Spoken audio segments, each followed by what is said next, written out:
BBC Radio Merseyside.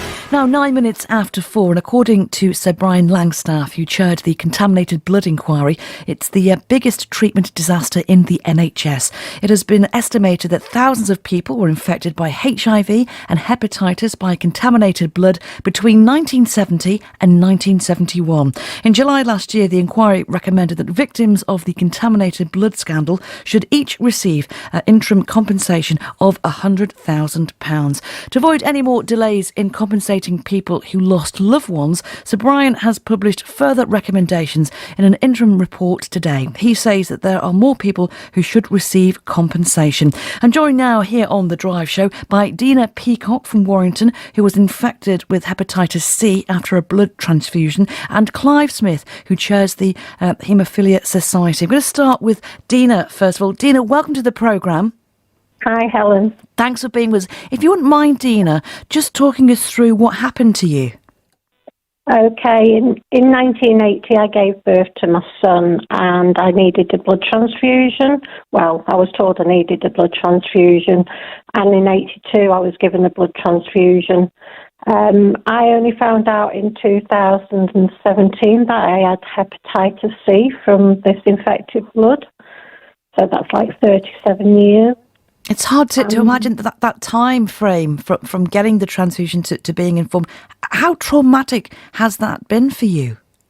Very traumatic, because over the years I was going to the doctor with various ailments and I just kept getting fobbed off about it. My children basically didn't have a fantastic upbringing because they had to deal with me being ill and tired and fatigued all the time and not knowing the reason why. Just kept getting told to carry on with life, and what did I expect? And Dena, did you get any counselling? No. When I got told, I got given very little information. I didn't even get any pamphlets. I just got told I had Hep C and to go away, and I would have to wait to see whether National Health England would give me the treatment to cure the Hep C or make the virus go away and undetectable. And Sir Brian Langstaff, Dena, has published his interim report today. What do you think the government should be doing for people like yourself? I think they need to not make us jump through hoops anymore and install what Sir Brian has said. Sir Robert did his report last year and there was no action, and it's just unfair. There is one person dying every 4 days from this infection and this disaster, and you don't know if you're going to be the next one. And do you think, Dena, times have changed, you know, how you're treated by the NHS today and organisations these days? Do you find you're constantly having to explain yourself? Yes, it's a constant battle and a constant fight. I'm waiting for appointments. I have fibromyalgia now, which is one of the side effects of the infection as well. So having to have access to the NHS, and there's still very little knowledge about it as well. So you sat there having to explain everything, and the look of horror on people's faces when the realisation of what's gone on with you comes to them. It's not nice at all.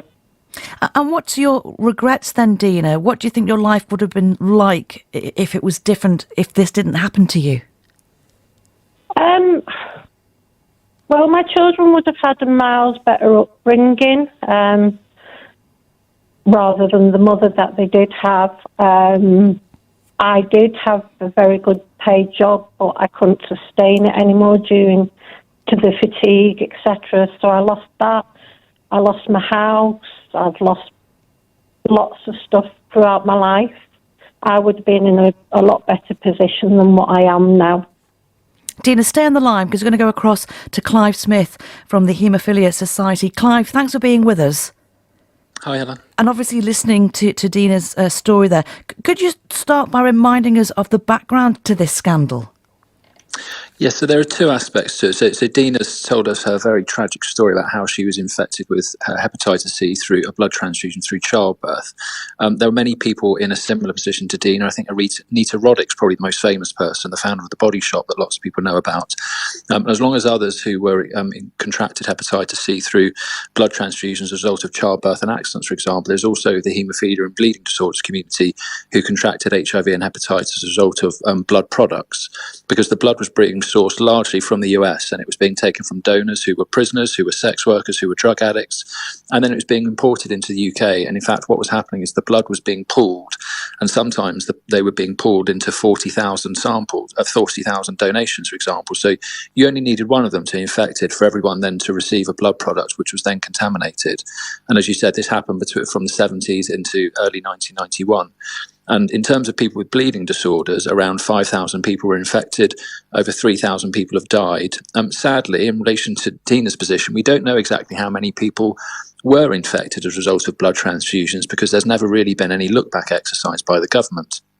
But during the currency of the inquiry was announced by Theresa May back nearly 6 years ago now. We know that nearly 500 people have died during that time. So this has spanned 4 decades. People continue to die now, and it's something that we need urgent action on. Let's recap. How was this allowed to happen, Clive? Because the government didn't heed the warnings that were given back in the mid-70s. When David Owen was Health Secretary then, he committed the UK government to becoming self-sufficient in terms of the production of blood products.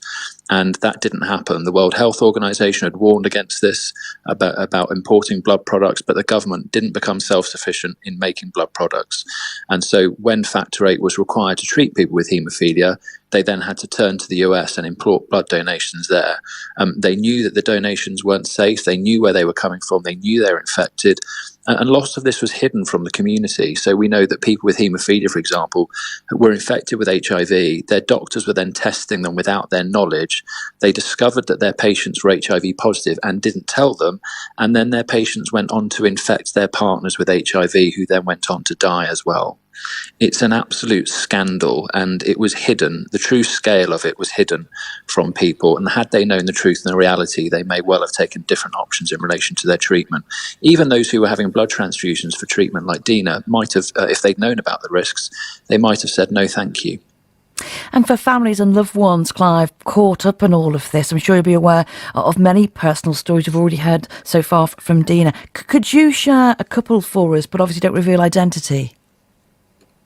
In terms of personal stories, it's not just those who are infected, but in particular the carers, people who gave up their lives and careers to care for their loved ones, who then, as Dena's described, not being able to live the life that she led. So many people not only lost their loved ones, but lost their own careers, so that when their partner did then die, they then had to try and rebuild their life.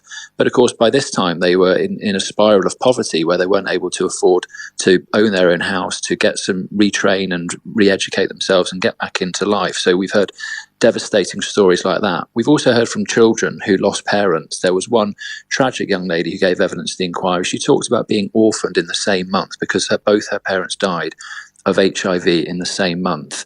And as you've already raised with Dena, there was no counselling given to those people. And indeed, one of the areas that comes out of the report today, obviously health is a devolved issue, but England is sadly lacking still in terms of the psychological support it offers to people like Dena and other people with bleeding disorders too, that despite recommendations from the chair, the government still aren't listening, and they're still not putting this psychological support in place. Despite the fact these infections happened decades ago, the experts who gave evidence to the inquiry said there's not one person whose evidence they'd read or heard that they didn't feel that even at this late remove they could benefit from some psychological support. That the time for people to be able to do things constructively with the money in terms of being able to make memories with their families and that's gone. But the opportunity to offer them and give them this psychological support is still there, and government really must deliver on all these fronts. And Sir Brian Langstaff has taken the unusual step of publishing his interim recommendations. Why has, Clive, you feel that the need for this to be done now? I feel he's done this because he doesn't trust the government. The government commissioned its own report into compensation, which reported on the 14th of March last year. It made 19 recommendations and only one of them has been actioned. The only reason it was actioned was because Sir Brian made an interim recommendation to government. That's why he's doing what he's doing today. We expect the final report from Sir Brian Langstaff in autumn of this year, and he said that the arm's length body that should be set up to administer the compensation should be up and running by the end of the year.